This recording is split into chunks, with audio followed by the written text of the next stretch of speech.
Black Star Network is here. Hold no punches. I'm real revolutionary right now. Black power. Support this man, Black Media. He makes sure that our stories are told. Thank you for being the voice of Black America, Roland. Stay black. I love y'all. All momentum we have now, we have to keep this going. The video looks phenomenal. See, this difference between Black Star Network and Black-owned media and something like CNN. You can't be Black-owned media and be scared. It's time to be smart. Bring your eyeballs home. You dig?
Folks, today is Tuesday, February 21st, 2023. Coming up on Roland Martin Unfiltered, streaming live on the Black Star Network. I told y'all Republicans in Tennessee were going to be going after Tennessee State University.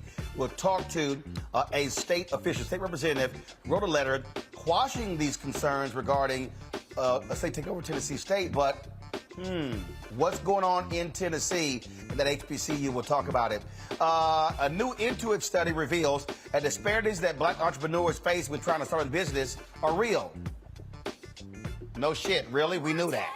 We'll talk with a business expert about their survey. The Supreme Court heard arguments dealing with Google over their responsibility when it comes to harmful videos. We'll talk to a digital expert with regards to that very issue. Plus, a Nevada police officer was captured on cell phone video slamming a high school student to the ground and pinning him underneath his knee. We'll be joined by the ACLU of Nevada regarding this particular issue. Plus, in our marketplace segment, one-man solution to make home ownership a reality for folks in Atlanta after building the nation's first black-owned micro home community. Will explain exactly what that is. And plus, a white woman acts a fool when a black man is shoveling snow on the sidewalk. She literally shovels it back on the sidewalk. Really? It's time to bring the funk. I'm Roland Martin Unfiltered on the Black Star Network. Let's go. He's got it. Whatever the miss, he's on it. Whatever it is, he's got the scoop, the fact, the find. And when it breaks, he's right on time and it's rolling. Best believe he's knowing. Putting it down from sports to news to politics. With entertainment just for kicks, he's rolling. It's on go, roll, roll, y'all. It's Roland Martin, yeah. Rolling with Roland now. He's funk, he's fresh, he's real, the best, you know he's Roland Martin now.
Folks, Roland Martin here in Los Angeles. I told you months ago about Tennessee State University, what was happening when it came to funding there.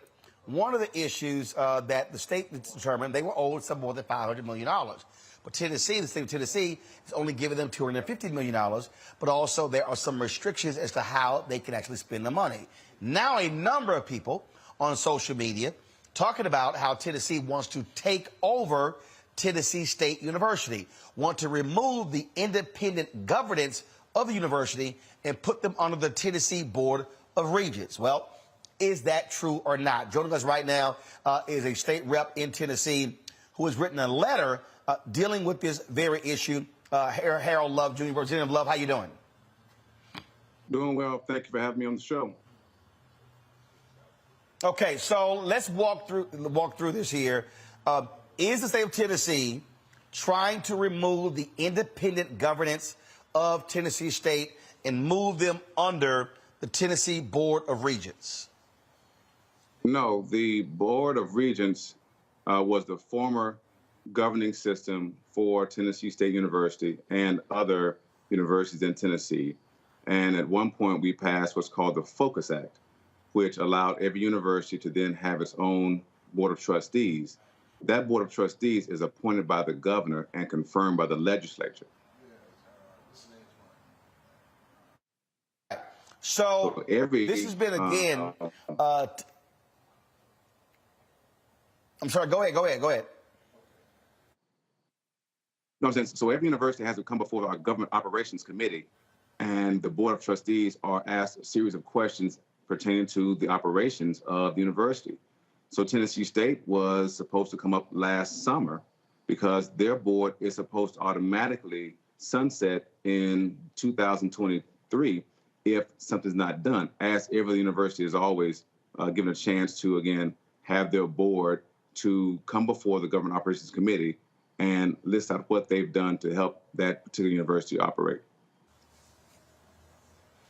All right, I got to go to a break. We come back. I want to talk about the money that was allocated. I saw an interview where Eddie George, the head football coach of Tennessee State, complained that TSU officials were not able to use the money as they saw fit. There were limitations placed on them. There have also been complaints from white legislators there in Tennessee about how they're recruiting black students. We played the video where this guy was like, well, this is hurting other institutions. And the president of Tennessee State was like, well, we do a great job. So we'll talk about all of that and break all of this thing down. So give me 1 second, folks. You're watching Roland Martin Unfiltered. We're broadcasting live from Los Angeles. This is the week of the NAACP Image Awards. Of course, don't forget to support us. Download the Black Star Network app, Apple phone, Android phone, Apple TV, Android TV, Roku, Amazon Fire TV, Xbox One, Samsung Smart TV. We'll be right back on Roland Martin Unfiltered. Hatred on the streets, a horrific scene, a white nationalist rally that descended into deadly violence. White people are losing their damn minds. As an angry pro-Trump mob storms the U.S. Capitol, we've seen shots. We're about to see the rise of what I call white minority resistance. We have seen white folks in this country who simply cannot tolerate black folks voting. I think what we're seeing is the inevitable result of violent denial. This is part of American history. Every time that people of color have made progress, whether real or symbolic, there has been what Carol Anderson at Emory University calls white rage as a backlash. This is the rise of the Proud Boys and the Boogaloo Boys. America, there's going to be more of this. Here's all the Proud Boys, guys. This country is getting increasingly racist in its behaviors and its attitudes because of the fear of white people. The fear that they're taking our jobs, they're taking our resources, they're taking our women. This is white fear.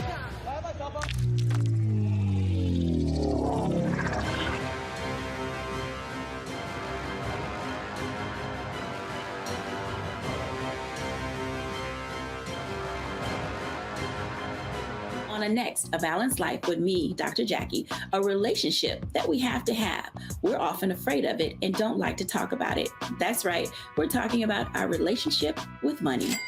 And here's the thing, our relationship with money oftentimes determines whether we have it or not. The truth is you cannot change what you will not acknowledge. Balancing your relationship with your pocketbook. That's next on A Balanced Life with me, Dr. Jackie, here at Black Star Network. Hi, I'm Vivian Green. Hey everybody, this is your man Fred Hammond, and you're watching Roland Martin, my man, Unfiltered.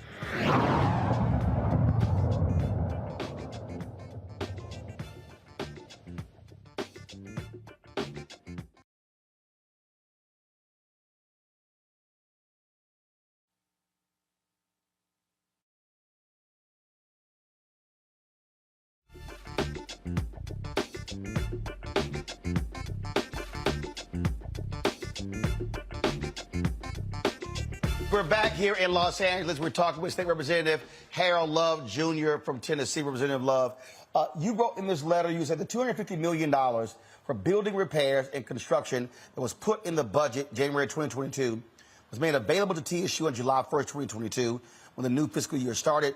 An additional $92 million was approved before July 1st, 2022, for 2 new buildings, $60 million for engineering and $32 million for agriculture. And so we've heard different folks say, oh, TSU is getting the money, but they can't use it the way they see fit. Explain that. So in Tennessee State's case, a lot of people thought that the money should have been able to be used for building dormitories.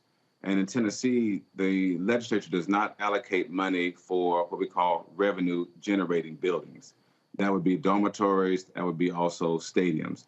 And so Tennessee State's money that was allocated was to improve the infrastructure on campus, to repair the education and administration buildings.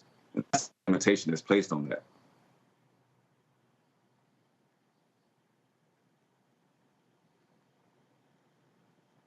Really cannot hear Representative Love, so I need you guys to see what's going on here. I heard us coming back from break. And so, Representative Love, I'll ask you this question here. Again, we're talking about, again, this whole issue with, again, it's all over social media. Folks have been sending to us left and right. So we're trying to get a better understanding of what's really happening with the university. And again, this talk about a takeover. Now, in the letter, you talked about the Senate Ad Hoc Committee having questions about the current leadership's ability to effectively lead the university.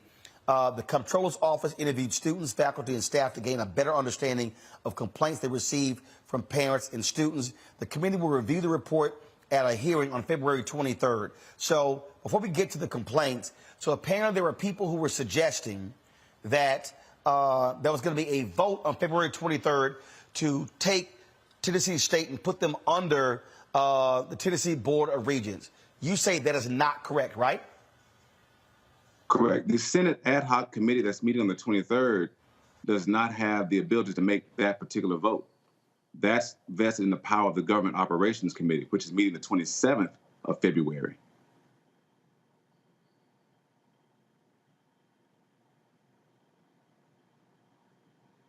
Representative Love, I'll ask you this here as well. So let's talk about these complaints, all right, and the questioning of the leadership.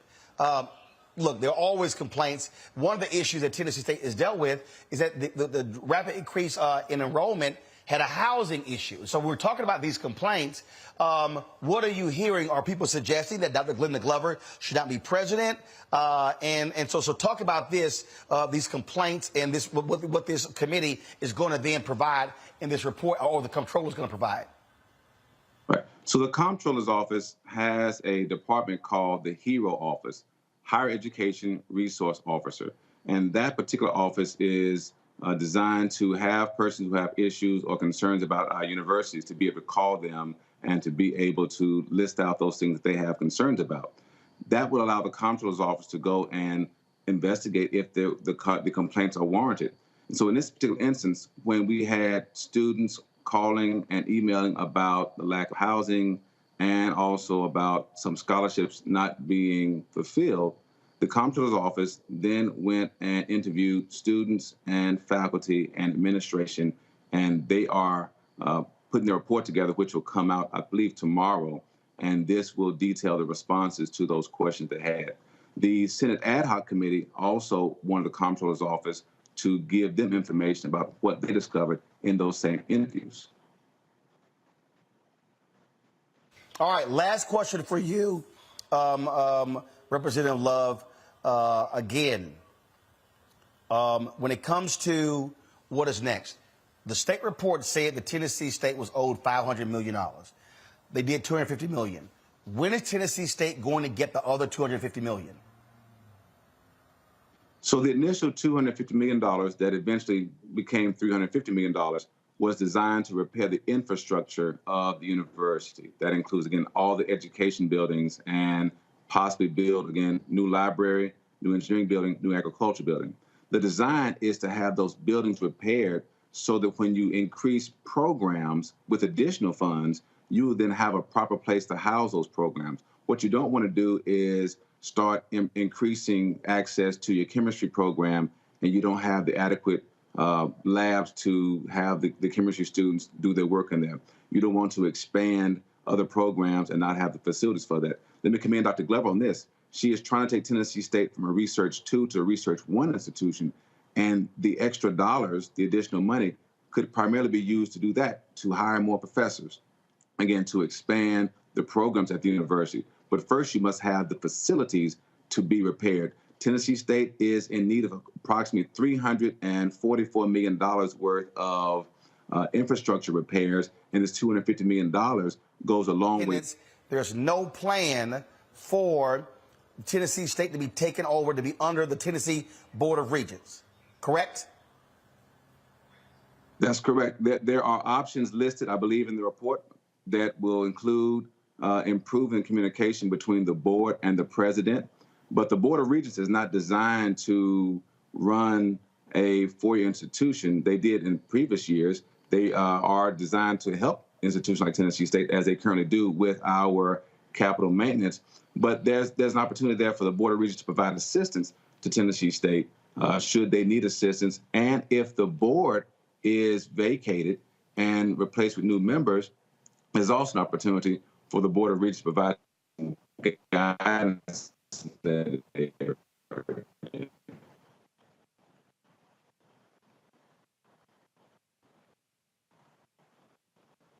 Representative Love, I appreciate you joining us on the show to give us the breakdown of what's happening at Tennessee State. Thank you so very much. Keep us abreast of what happens next with the university. Folks, one of the reasons why this is important is because of what we've seen with Prairie View A&M University. We also are seeing what's happening with Florida, with Governor Ron DeSantis and the whole issue of critical race theory, his complaining about woke, and the impact on HBCUs. And so whether we're talking about Tennessee State or Florida A&M or Prairie View A&M, there should be great concern among African Americans about our state HBCUs, our public HBCUs, having to be in these red states. You've got, and look, North Carolina, you got a Democratic governor, but you got a Republican legislature. In Tennessee, South Carolina, Georgia, Alabama, Mississippi, Texas, Florida. And so when we talk about our largest HBCUs, they are in these red states. And so it is incumbent upon us, and we talk about voting all the time. Folks, when you have these right-wing Republicans who are over these universities, the problem that we're going to have is they are going to be controlling the policy of these institutions. And that is of grave concern to all of us. And so if we, as African Americans, are not fully involved, this is what Ruth Simmons was talking about when she talked about what Prairie View folks need to be focused on when it comes to the institutions, when it comes to standing up, fighting for them. That's where we need to be in our institutions and understand what we're up against. We are dealing with people who do not have the same mission that we do. They control the purse strings. They control the dollars. They control all of those different things. And so all of us need to understand what we are up against and what we are facing. What I want to do right now is, folks, let me know how much time we'll go to the next break. I want to pull up my panel today and introduce them because, again, folks, we're going to see more of these things happen as we move forward in the future. Mustafa Santiago Ali, former senior advisor for environmental justice at the EPA. Dr. Candace Matthews, statewide vice chair, Texas Coalition of Black Democrats. And at 6:30 tomorrow, Solomon Simmons is going to be joining us, civil rights attorney and founder of Justice for Greenwood. Mustafa, I laid out there again, when Republicans are in control of the state, when they have the power, they can make decisions or impacting HBCUs. And so if the HBCU graduates and the students are not fully focused, they need to understand you're going to be at the behest of these Republicans that could be devastating to these HBCUs. Most definitely. And it was interesting that Representative Love had shared about revenue generating buildings. I'd never heard before someone not wanting to support dorms, because we understand that if students don't have a place to live and to study, then it's going to be difficult for them to choose, an institution like that. So for that to be a part of how Tennessee is deciding about resources, it's very concerning, because it stops the growth, if you will, of many of our institutions that many students are now paying more attention to and saying, I want to go to an HBCU. But it goes back again to the power of the decision maker, those individuals who are there in the state house and others who are choosing about which institutions are going to grow, which institutions are going to receive the resources, and which ones won't.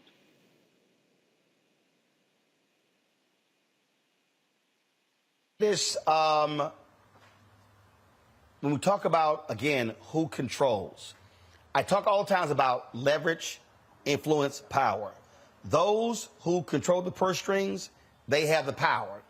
We've got to, though, use our leverage and influence to put pressure on them, let them know, you screw our HBCUs, you're screwing with black people.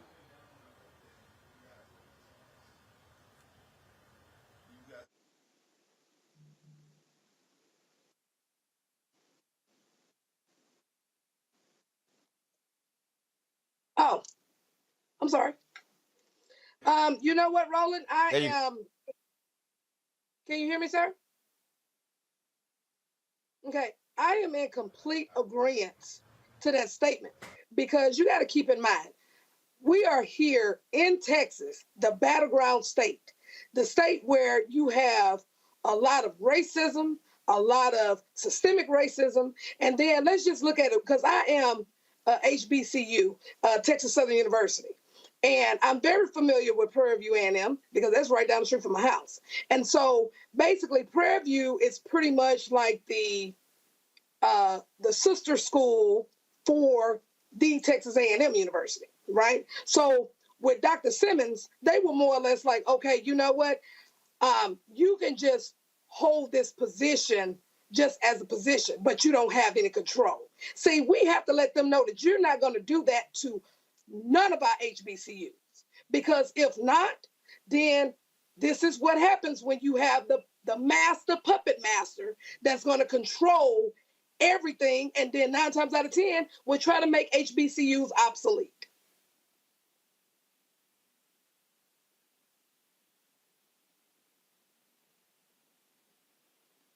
Quickly before I go to break,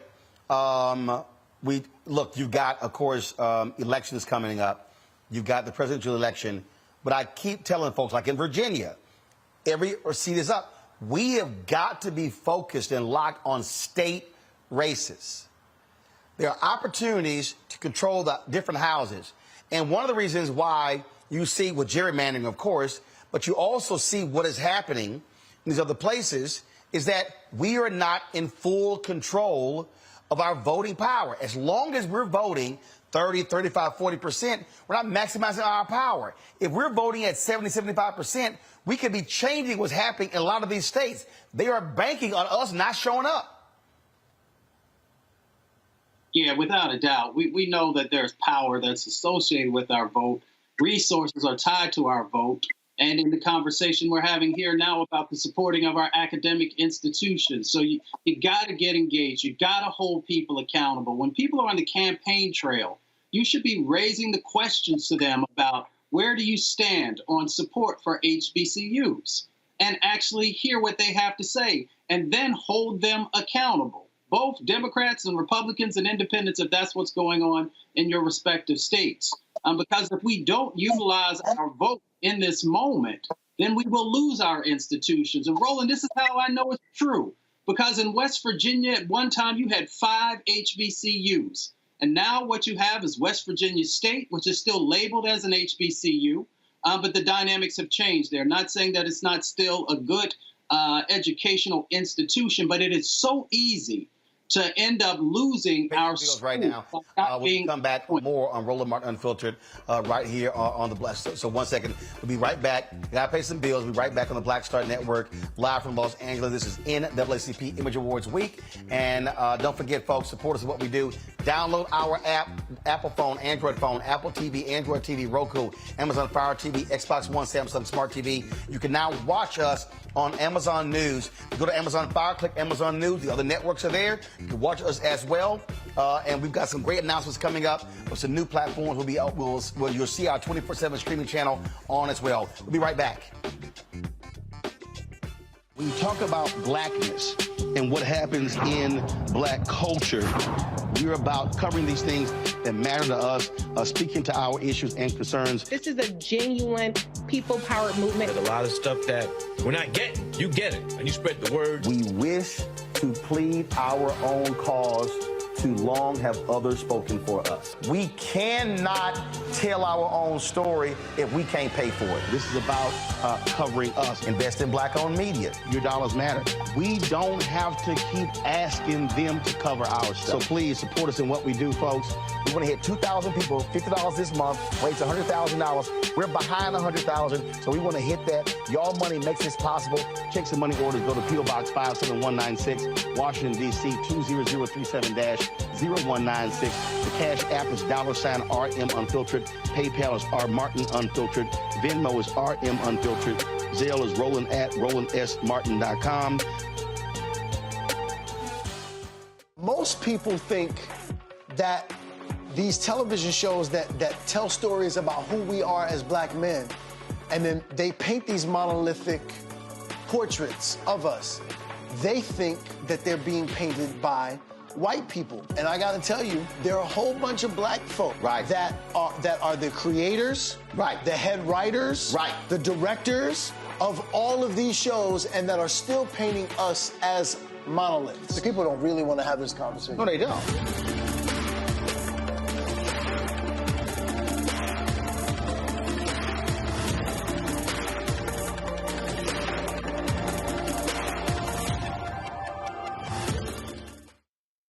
What's up, y'all? I'm Will Packard. Hello, I'm Bishop T.D.J. What up, Lana Well, and you are watching Roland Martin Unfiltered.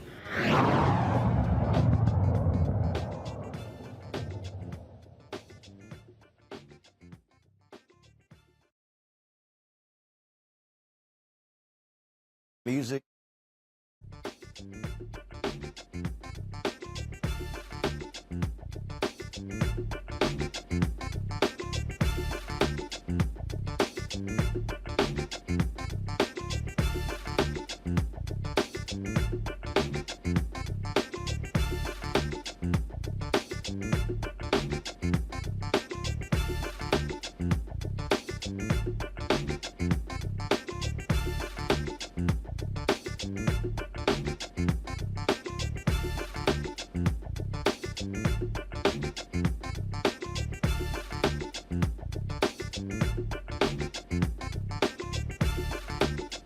Welcome back to Roland Martin Unfiltered on the Black Star Network. Let's talk California Senate race. We're here in Los Angeles. Barbara Lee of the Bay Area has announced that she is going to run for the U.S. Senate, being vacated by Senator Dianne Feinstein.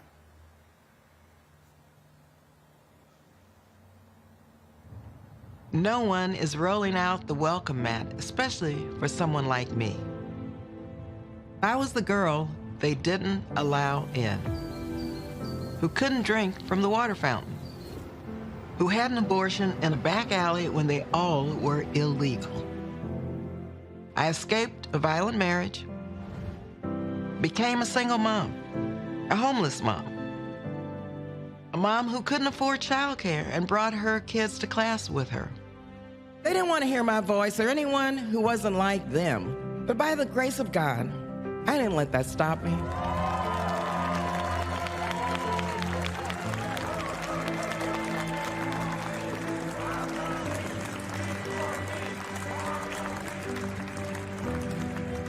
To do nothing has never been an option for me. When my high school said cheerleaders couldn't be black, I took them on. I worked with the NAACP and earned my spot as, guess what? The school's first black cheerleader. When there weren't protections for survivors of domestic violence, I wrote California's first Violence Against Women Act. When it was legal to discriminate against the LGBTQ+ community, I wrote the Hate Crimes Reduction Act and got a Republican governor to sign it into law. When no one wanted to talk about global AIDS funding, I got President George W. Bush to make it a priority. And for those who say my time has passed, well, when does making change go out of style? I don't quit. I don't give up. Come on. That's not in my DNA. I didn't quit when I refused to give the president completely unlimited war powers after September 11th, and in the face of countless death threats. I was the only no vote.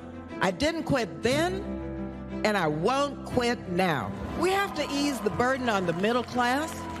We have to find a solution to poverty and homelessness. We have to take on the climate crisis. And we have to stop these MAGA extremists who think they can control people's bodies and dismantle our democracy. And even though there are no African-American women in the United States Senate, we won't let that stop us either. Because when you stand on the side of justice, you don't quit if they don't give you a seat at the table. You bring a folding chair for everyone, and they're here to stay.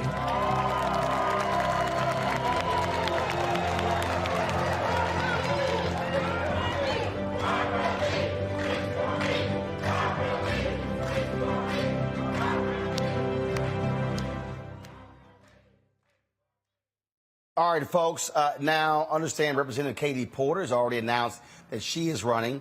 Also, Representative Adam Schiff has announced that he is running. Representative Barbara Lee, she's served in the House since 1998. Let's talk about this again with our panel. Candace, you first. Look, it's going to be a very expensive race. We're talking about California, statewide. Representative Lee has to raise a lot of money. Your thoughts again on what is shaping up to be a contentious race. These U.S. Senate seats don't come open a lot. And a lot of people have thought that she should have been appointed after Vice President Kamala Harris went to the White House. But your take on this this race now with Representative Barbara Lee officially in it? You know what? I think that this is excellent because I'm a true fan of Ms. Barbara Lee. Congressman Barbara Lee. And then what I like about her is that she's a change agent. This is someone who actually been in the trenches. This is someone who can actually identify with people that look like us. So if she was to go in the Senate, this would be amazing. It would be amazing. And then what I love about this woman, what I love about her is that she gives me that hope. She gives me that drive as a Black woman that I can do this. And you know what? I think that she's going to do it. That's how I feel. Mustafa, again, there are no Black women in the United States Senate. And then that has been a point of contention for a lot of sisters since the vice president was elected. Well, that says something about our country when Black women are not in the Senate, not helping to frame out a new and positive direction. We know that when they are, the Senate is a better place. It is a more effective place. Barbara Lee, I really love Barbara Lee because she's always fought for vulnerable communities. She doesn't play around. She makes sure that she gets the job done. Housing, healthcare, are a couple of the issues that I know that she's cared about. She was there when we were working on environmental justice. When I worked on Capitol Hill, she always showed up. So she would be an excellent new member on the Senate. So I'm looking forward to it. But like you said, it's going to take a lot of money, and that means that folks are going to have to get out and support her if you believe in the work that she's always done and can do. Candace, one of the things that we've heard from African Americans who run statewide is they don't get enough financial support from the Democratic Party apparatus from these various PACs. Again, that is going to be an issue because, again, it's going to be an expensive primary, and that's what it boils down to. And to run statewide in California, You got to have a lot of money to run on a lot of expensive TV markets. Well, you know what? That's exactly how it is in Texas as well. So basically, you have to get behind the person who you want your democracy to represent. So in so many words, she's got to have a war chest. And she's going to have donors. She's going to have those PACs. So if California wants her to represent them in the Senate, they got to get together and they got to make this money, because that's what's going to win elections. And this is a very expensive race, because we see it all the time here in Texas.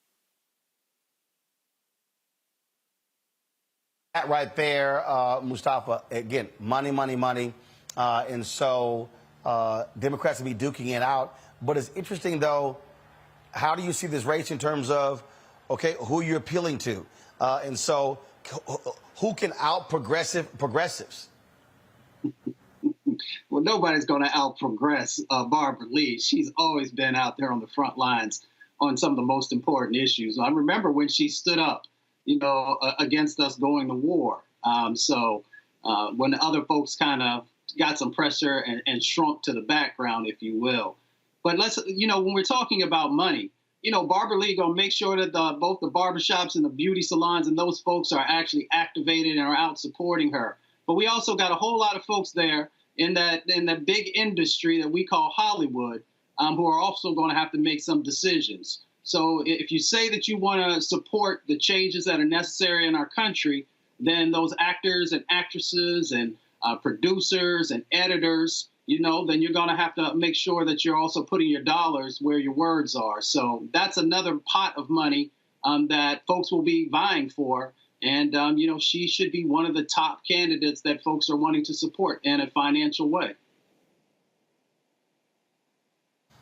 Candace, I also expect a lot of black women nationally to really be invested in this race, because not having an African-American woman in the United States Senate is a problem. Folks were hoping that Sherry Beasley was going to be elected in North Carolina. She wasn't. And so a lot of hopes are going to be placed on Barbara Lee securing the nomination for the Democratic nomination to go to the general election. Right, and you're absolutely right about that, because you got to keep in mind, this here is a very serious position that we need another African-American woman in that Senate.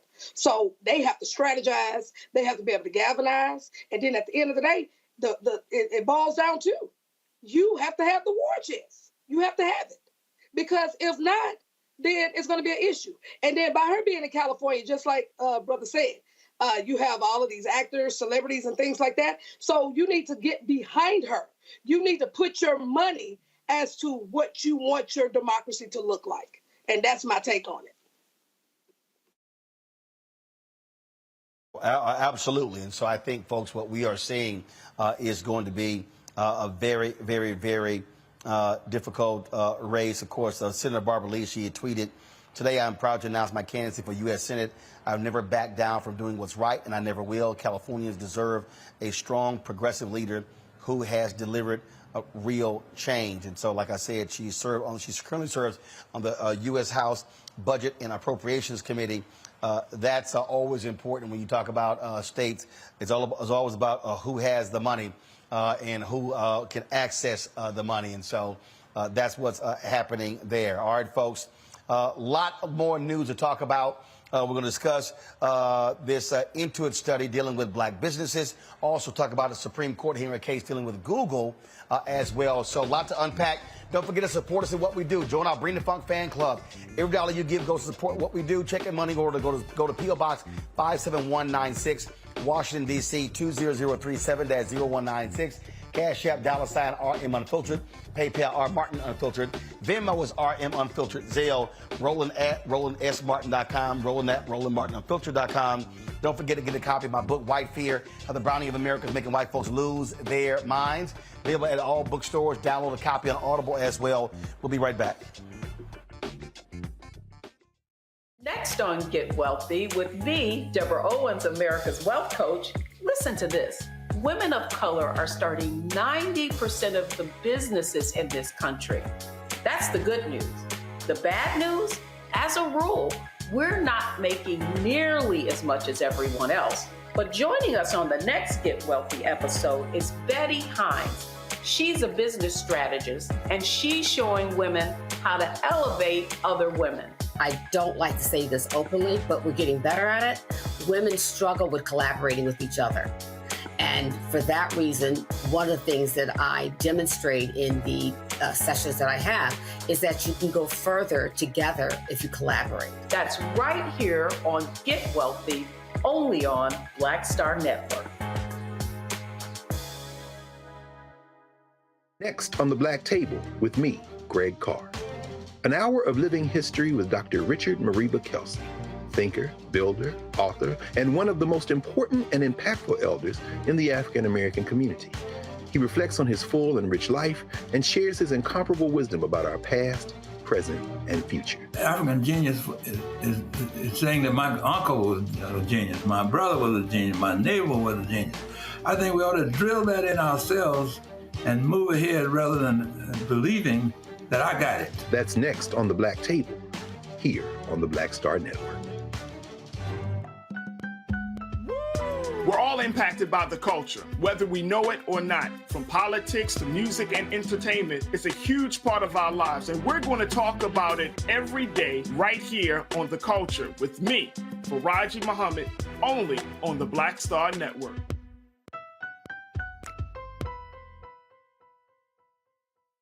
Hi, I'm El DeBarge. Hey, yo, Peace World. What's going on? It's the Love King of R&B, Raheem Devon, and you're watching Roland Martin, Unfiltered.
Welcome back to Roland Martin Unfiltered, broadcasted live here in Los Angeles. According to new data from Intuit, black entrepreneurs are facing more difficulty starting a viable business. The Financial Management surveyed 1,000 black business owners to share their small business struggles and successes.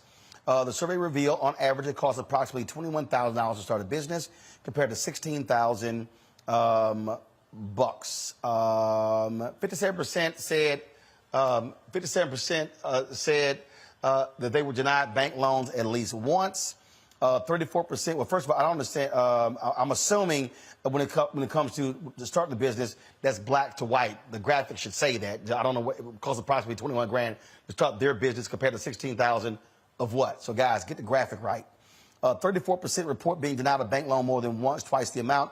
36% did not understand the various loan and grant options available. 79% had to pay expenses or employees with personal funds at least once in the last 2 years. Dr. Jacqueline King is the founder of Black Women Empowered from Fort Wayne, Indiana. Dr. King, glad to have you here. Look, here's the deal. First of all, the Intuit study is not new. It's not like it's giving us any new data here. But the reality is, I dare say, when we talk about our businesses, we talk about growing our businesses, it's not always a question of access to capital.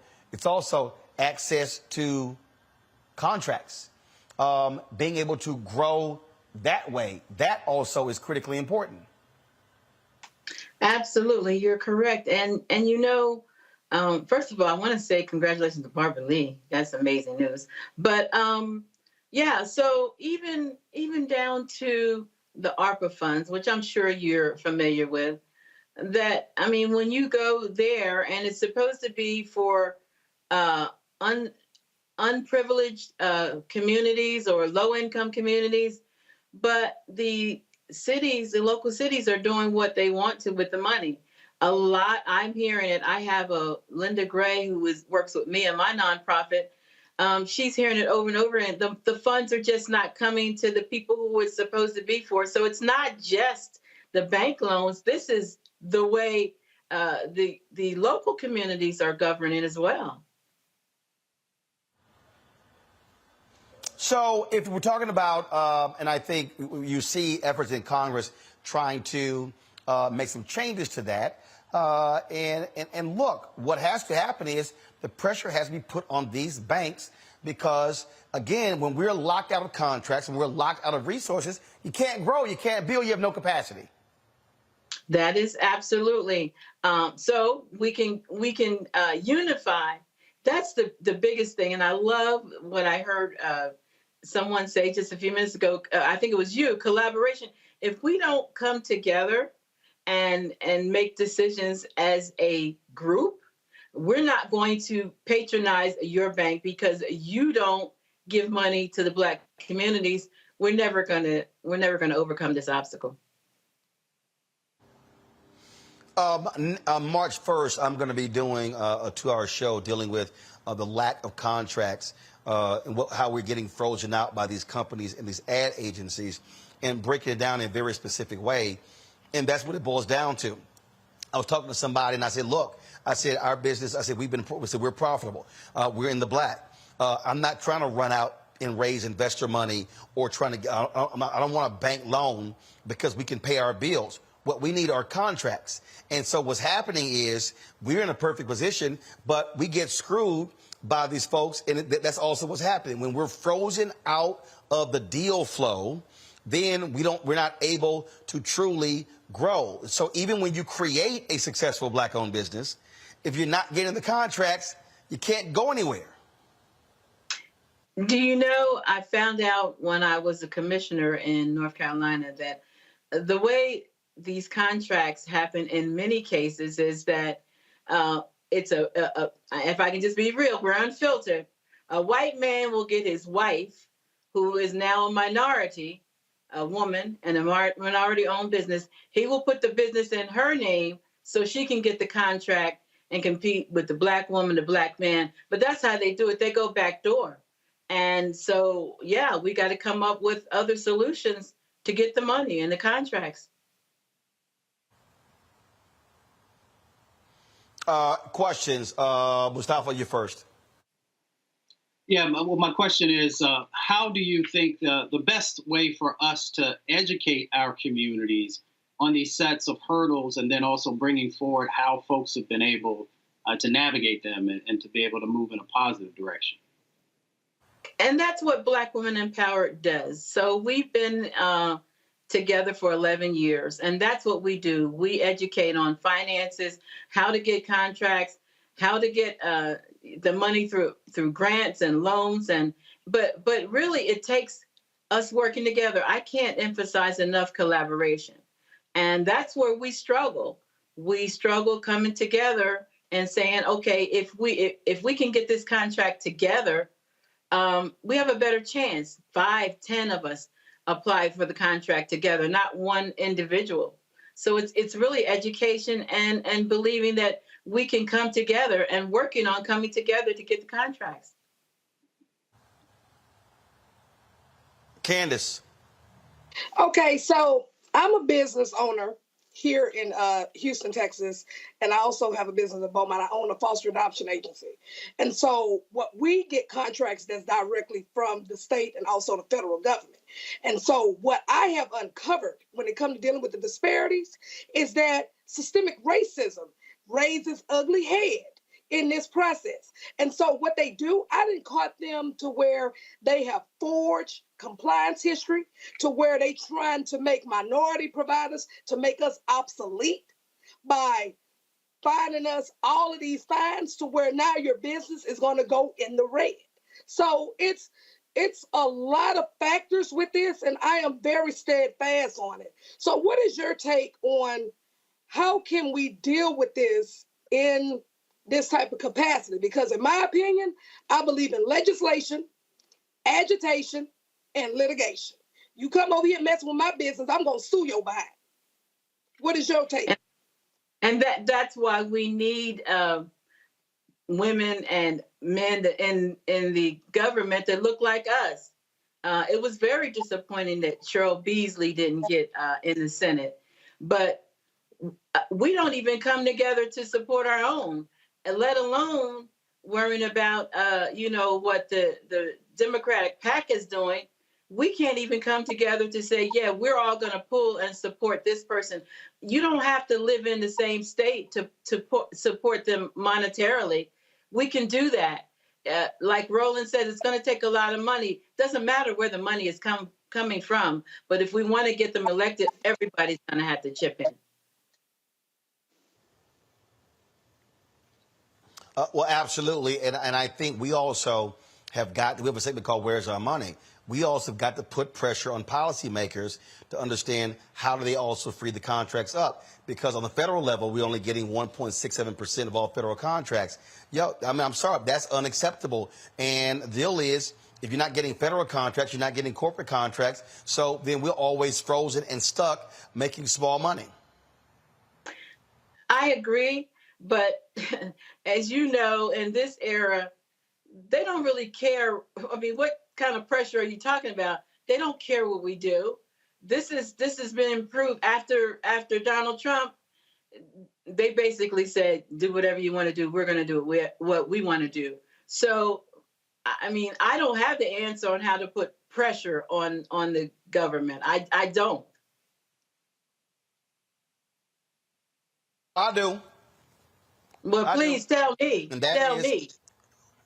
Well. Here's first and foremost.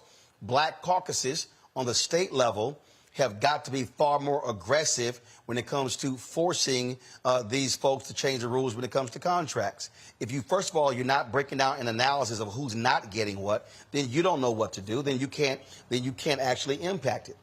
So I've been doing that and challenging the Biden administration, challenging the Congressional Black Caucus, saying, look, it's ridiculous on the advertising side. Black-owned media is getting 1% of federal advertising contracts. And so you could create changes by being able to put pressure on the system and telling policymakers, you want our votes, but we ain't getting contracts. You better make sure we get some more damn contracts or somebody else is going to get our vote. That's how we have to do it, but you cannot do that if you are not organized and mobilized. And that's why, and really, you probably don't remember, I reached out to you on Clubhouse and said, I need you to come on my network, because that's what we need. We need your voice out here telling the people what they need to do to get these contracts. I mean, who else is doing it besides you? That's why we do it. Well, here's the deal. I can't control what other people do. That's why I built this show, built this network, and why we do it. And so that's how I talk about it and keep pushing it. But again, it's real easy to say, oh, man, good, let's start a business. But that's part of the problem. We have a bunch of small businesses with one employee. We need to build bigger capacity. That's what we need. Dr. King, we appreciate it. Thanks a lot. Thank you for having me. All right, folks, got to go to a break. We'll be right back. Roland Martin Unfiltered, the Black Star Network. Don't forget on YouTube, hit the like button you're watching. Hit the share button on Facebook. Same thing on the Black Star Network app. And again, folks, support us in what we do. Download the app, Apple phone, Android phone, Apple TV, Android TV, Roku, Amazon Fire TV, Xbox One, Samsung Smart TV. And then, of course, you can also support us by joining our Bring the Funk fan club. Send check and money orders, P.O. Box 57196, Washington, D.C. 20037-0196. Cash App, $RM Unfiltered, PayPal, Martin Unfiltered, Venmo is RM Unfiltered, Zelle, Roland at RolandSMartin.com, Roland at RolandMartinUnfiltered.com. We'll be right back. Hatred on the streets, a horrific scene, a white nationalist rally that descended into deadly violence. White people are losing their damn minds. As an angry pro-Trump mob storms the U.S. Capitol, we've seen shooting. We're about to see the rise of what I call white minority resistance.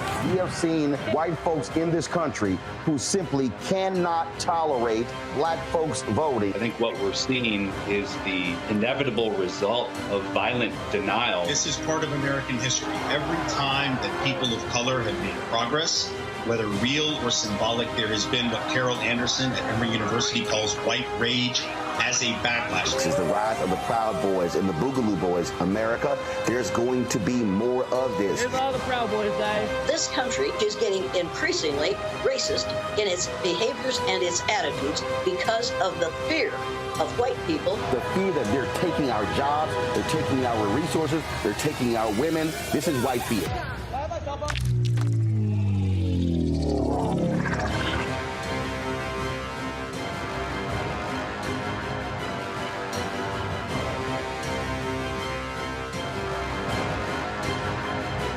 On next, A Balanced Life with me, Dr. Jackie, a relationship that we have to have. We're often afraid of it and don't like to talk about it. That's right, we're talking about our relationship with money.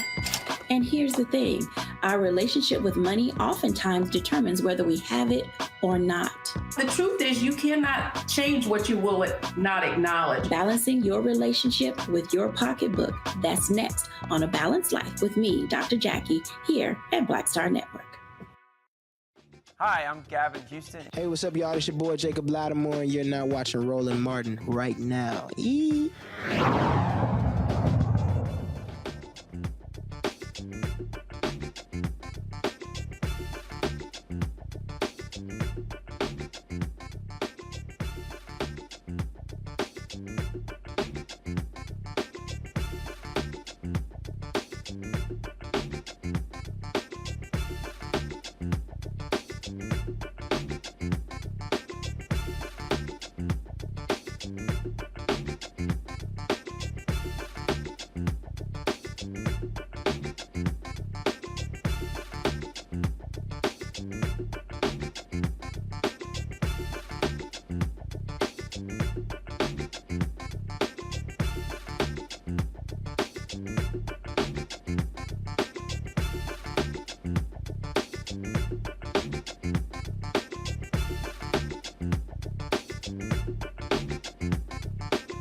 All right, folks, welcome back to Roland Martin Unfiltered on the Black Star Network. The U.S. Supreme Court, folks, they are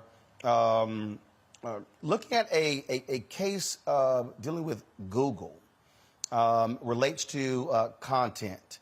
They heard arguments today about allowing websites to be sued for the automatic recommendations of user content. For nearly 3 hours, Supreme Court Justice Paterno has presented their case to hold Google accountable for suggesting YouTube videos created by terrorist groups. The case stems from the death of Nohemi Gonzalez, an American college student killed in a terrorist attack in Paris. The family wants to sue Google, whose YouTube algorithms they blame for helping extremists spread their message and attract new recruits. Social analyst and diversity strategist Shireen Mitchell is here to break this thing down. So Shireen, okay, for the average black person out there, why does this matter? It matters because we're having this conversation about algorithms once again, right? Like, what are the algorithms doing? How does it impact our lives and the spaces in between? What is happening with these cases, and by the way, there are two cases. Google was today, Twitter is tomorrow, in reference to the way in which the algorithms present content to you. I think most people think that when they're given that suggestion to go on to other content, particularly on YouTube, that suggestion is about the fact that like Google is suggesting it to you. Google algorithms is presenting this additional content and allowing people to do horrific things based on what the content is that is being presented. In the case today, what's also being argued is actually Section 230. Section 230 is very complicated, but what Section 230 originally is about is that it gives immunity to the technology platforms if it's a third-party content being produced. So me, as a user, sharing content gives the platform immunity from what I share, and that if anyone needs to be responsible, it's me sharing it. What this case is arguing is that immunity should be changed based on the fact that if the algorithms are suggesting content, that they are liable for the suggestion. Okay, and so with that, again, suing them, they're obviously in control of the algorithm, but it's also based upon a lot of times what users are talking about. And so this could be applied to anything. It could be applied to sex or whatever. Exactly. And that's why it's important, because the ways in which anyone who goes onto Google and looks at one video, right? If I go to The Daily Show, the Roland Martin Show, and then I get suggestions for other shows that Roland Martin has had. That is part of the algorithm, because that is part of the suggestions. Yet at the end of the day, I am probably interested in more shows that Roland Martin may be doing. However, what they're saying is that if you're then being suggested to go to a website or a video or an ad that is about anything that would disparage you, the show, or allow anyone else to think about doxing or terrorizing you or your team, then the company is then liable. And that's the part that I think that they're trying to argue. So the one today was in Paris, the one tomorrow was in Istanbul. And the challenge that they're arguing is, I am a third-party person if I share content, and those companies are completely absolved from anything. That includes whether or not they are using their news feeds or their algorithms or anything like that in a different way that keeps these suggestions coming up that can be harmful or can lead people to do harm against themselves, by the way, as well as commit harms against other people. And when we look at this, it's the question is, like what happened with Facebook. Is Facebook responsible for the massacre that happened in Rohingya if they were the ones that did not take down that content and people actually used it and something bad happened?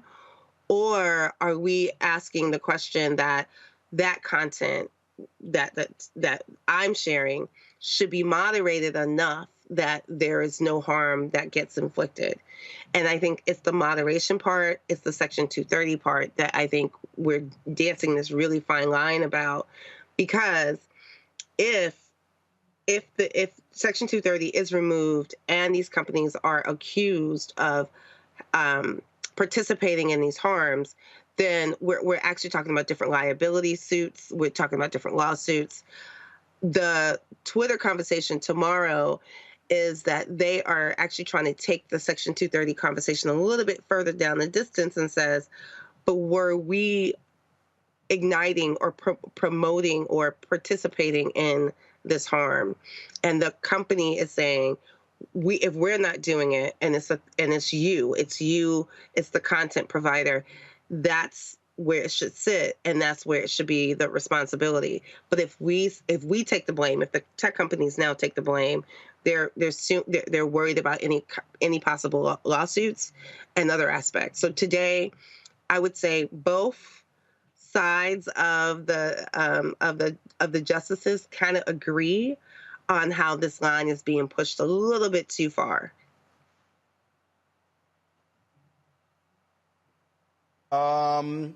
Look, it is. Look, we're living in a world now where we're increasingly controlled by the algorithm. And look, I know for a fact that on Facebook, black content is getting blocked. It's ridiculous how our numbers are being suppressed. I've emailed them numerous times. They're not responding because what Facebook wants to do is to force you to spend money boosting your to your own followers as opposed to you having access to them. And so we see what the game is. And so whenever they change the algorithm, it can have a direct impact on money that is generated by content providers as well. I mean, they are in control of it. And when you have companies like Facebook and Google that control so much of the advertising business, that's one of the reasons why the Biden administration is considering suing them over their monopoly practices. And that's exactly right. Like the challenge that we're having is that on one end, they are using and manipulating their algorithms, because we've had that testimony from Hogan, who showed that like they knew that the algorithm was doing something different when it came to protecting white users versus protecting black users on the platform. And this argument is sort of about that. It's like if you're going to institute an algorithm and it has a biased outcome, what at that point is the responsibility? And today, actually, in those 3 hours, that came up. If someone is intentionally creating the algorithm to change what your feed is and to protect certain users versus not protecting others, then that in itself is something that we should be talking about. That manipulation is intentional. And honestly, we just had that, right? On Sunday, right? You know, I don't call him by his real name, so forgive me, y'all. Apartheid Kai got upset that Biden had more traction during Super Bowl and Super Bowl halftime.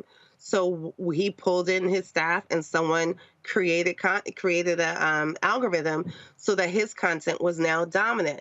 That action is what these lawsuits should be about. Is that if that is actually being done, then yes, then the platforms are liable for whatever happens. And the question now is, are we seeing that? Is that actually happening? Or are we dealing with the fact that like they're not doing enough of their own curation and their own monitoring of their terms of service to prevent from harmful things happening? Or are they creating algorithms that are biased and causing harm, but two, giving people more access or more platform than others, and then forcing people, like everyday people, to have to pay to have the same kind of boosting? Are they also removing groups? Like, because for example, my organization, we can't boost at all. Like if anything that we put out on Facebook has to go out through our general audience, because we can't even pay for boosting. And when you make decisions like that, that just says that there's some other issues that we need to be paying attention to, because that decision is being made by the organization, by the platform, not because of the content, but because they're making a decision about whether or not they even want that content out. All right, Shireen, we certainly appreciate it. Thanks so much for joining us. Thank you for having me.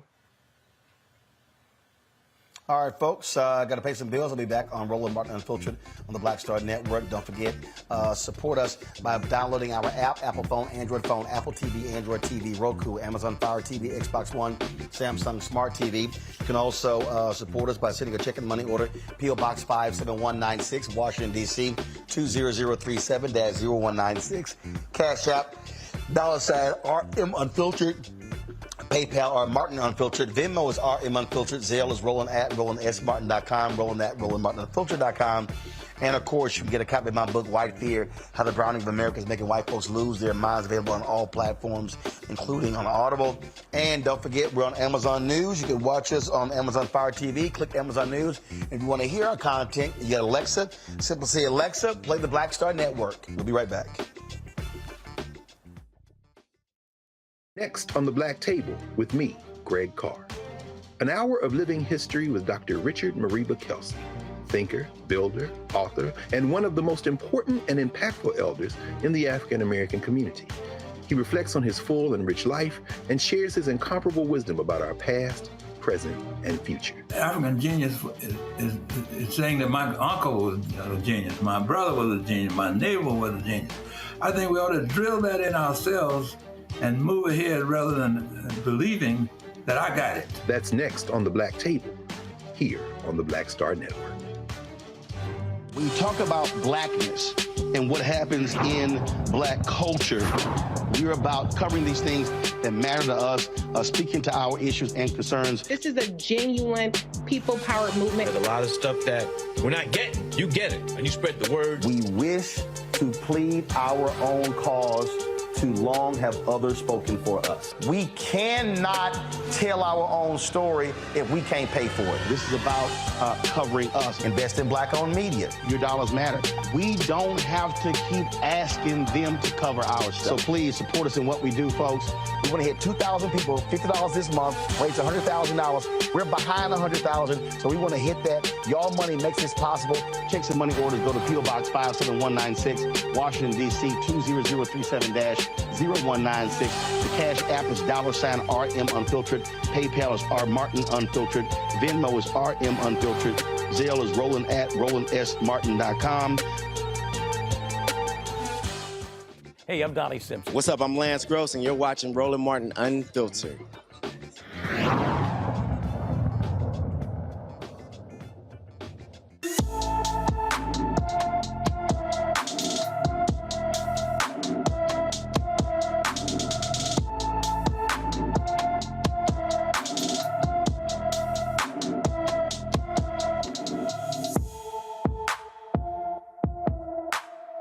Rhea Jeffers has been missing from Phoenix, Arizona since January 15th. The 17-year-old is 5 feet 8 inches tall, weighs 130 pounds, with black hair and brown eyes.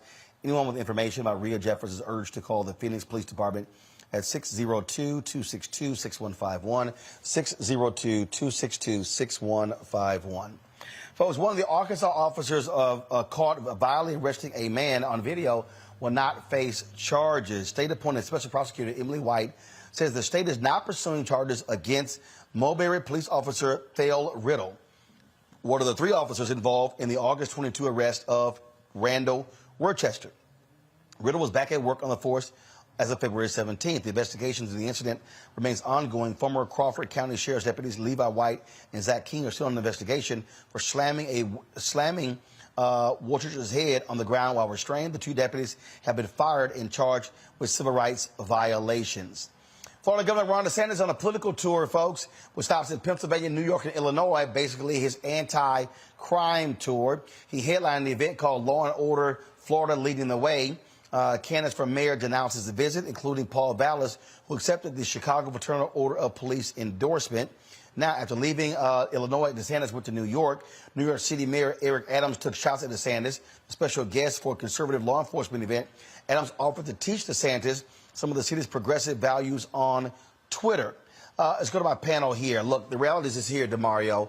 Ron DeSantis is going to try to make crime a major issue. This is about pushing the button of white fear.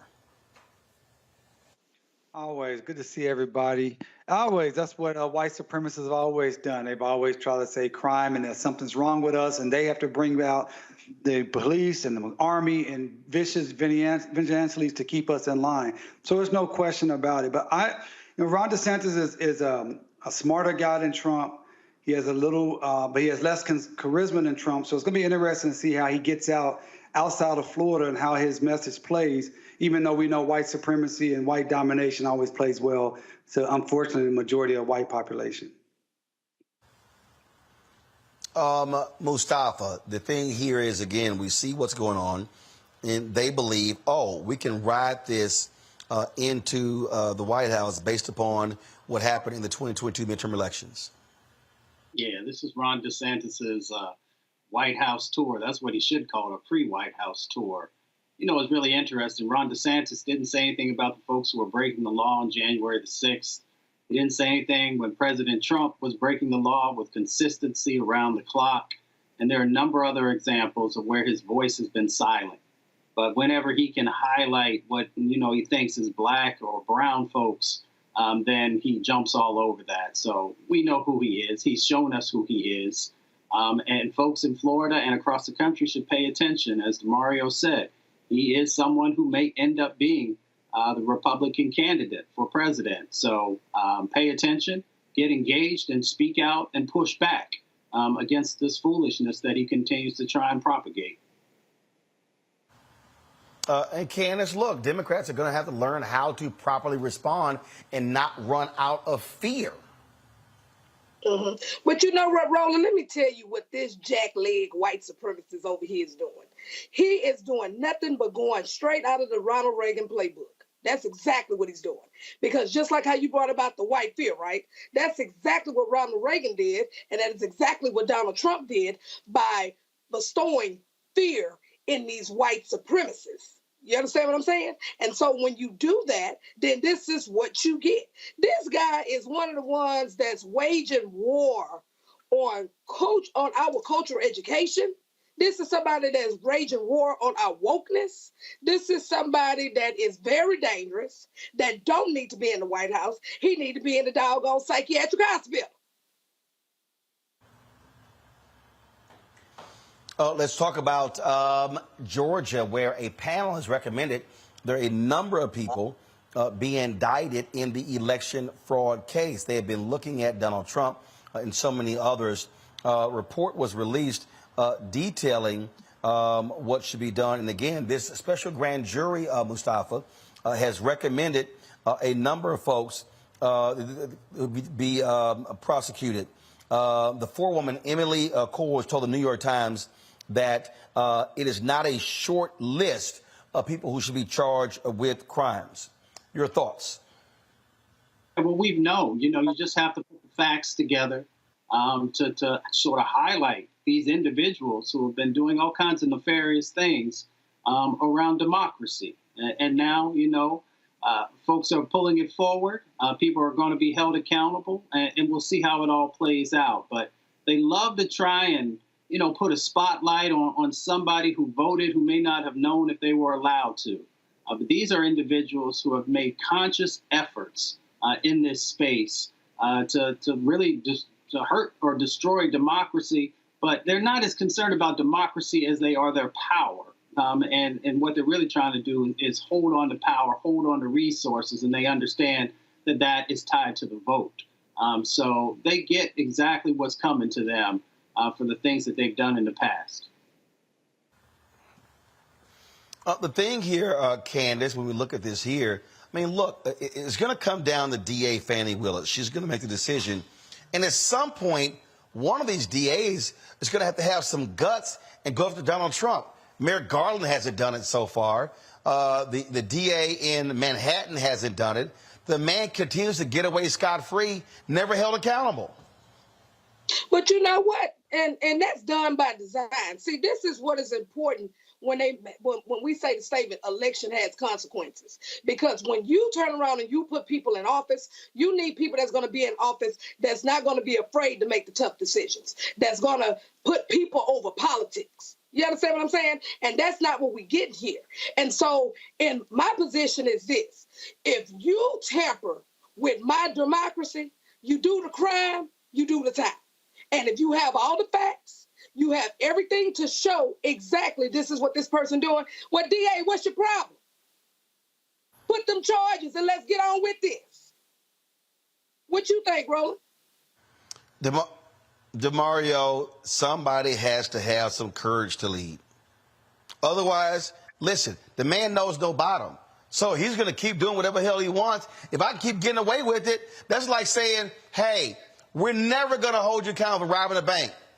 A bank robber going to keep robbing. Yeah. I wish my sister Candace was there in one of these DA offices. I like her. I like you, Candace. Listen, it's very dangerous because the more that this goes on month after month, that people are not held accountable, it makes them more powerful, more emboldened, and it makes us all less safe. We all know that there are black people doing 10, 20, 30 life sentences for 0.1% of what people like Donald Trump and even other individuals like Lindsey Graham and other elected officials like Marjorie Taylor Greene, who actually participated not just in trying to steal votes, but the January 6th, the insurrection. And so each time this is punted down the line, it actually makes those individuals more powerful, more emboldened, and more dangerous. So I'm hoping that the DA down there in Atlanta, black woman, and many times black women have come and done way more for this country than they ever should have based upon how black women have been treated. So hopefully this black woman will fall in line in that tremendous line of black women who have saved and done the right thing when others would not do it. And again, Mustafa, here, when we're talking about multiple, this grand jury is saying that multiple indictments being recommended. That means a lot of people were involved in this fraud, listening to that fool Donald Trump. Oh, without a doubt. You know, it's almost like a crime family when you actually look at all the different types of individuals who are part of this. And it's not just in Georgia. We know that it's been going on in a number of other states also. So Georgia has the opportunity to set the pace, if you will, for what needs to actually happen.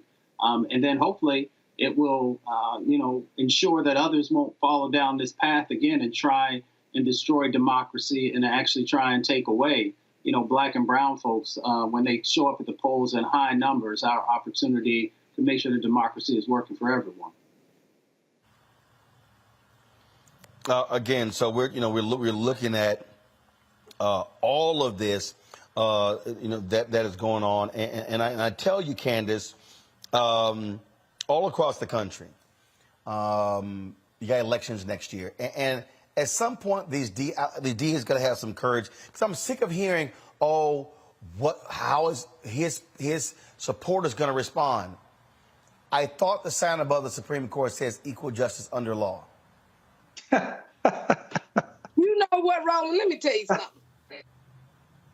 See, this is when your black caucuses, this is where your black collectives and all of these people need to come into play and hold them accountable. And I mean, like grab that chain and be like, hey, let's not forget who put you in this office. You sit up here and let these people play with our democracy, I guarantee we're going to turn around and we're going to fire you at the polls. See, we have to be aggressive when it comes to dealing with this stuff. We have to let these people know, baby, you got the wrong one. The wrong one. So I guess, DeMario, you don't believe equal justice under law actually exists? Oh, I know it doesn't exist. I know it doesn't exist. I mean, I work in this space every single day, and I know it doesn't exist. And we all know it doesn't exist. And it's shown. That's kind of it's the tragedy of Donald Trump that he brought out so much of the underlying discrimination and racism and hatred that has been there, but he brought it to the forefront. That's the real negative of Donald Trump. But the positive side of Donald Trump, as far as trying to move our society truly to a more equal place, is that he's really exposing how unequal things are. You was talking about Governor DeSantis. This guy, while he's up running around talking about crime, he himself committed multiple federal crimes by taking immigrants, kidnapping them, and putting them on a plane and sending them to people's homes in Massachusetts and other places. But it shows that these individuals, we don't have an equal system. We have a two-tiered system, as my mentor Brian Stevenson would say. It's much better to be white and rich than to be poor or black in America. Now, we all know that, but we see it so clearly with how Trump and his cronies are being protected. Look what's going on at Fox News. These guys have been exposed to intentionally giving out disinformation, falsities, lies, and yet the FEC has not come in and shut them down. They should have been shut down, period. They are a news organization that has proven and have admitted to lying to their audience to make money, but they're not shut down. So it shows that our society is unequal, and we have to continue to push at everything we can to get that equality under law that it's always said we were supposed to have. All right, folks. Hold tight 1 second. We'll be back on Roland Martin Unfiltered on the Black Star Network. YouTube, hit that like button. We should be easily at more than 1,000 likes on the YouTube channel. Also, folks, share on Facebook and the other platforms as well. Don't forget, download our app. We want to get to 100,000 downloads. We surpassed 50,000. Let's get to 100,000. Apple phone, Android phone, Apple TV, Android TV, Roku, Amazon Fire TV, Xbox One, Samsung Smart TV. And, of course, if you have Amazon Fire TV, go to the Amazon News. You can see us, our 24 Hours channel, along with the other channels out there. That's right. We're right next to MSNBC, CNN, all those networks. So support the Black Star Network on Amazon News. I'll be right back.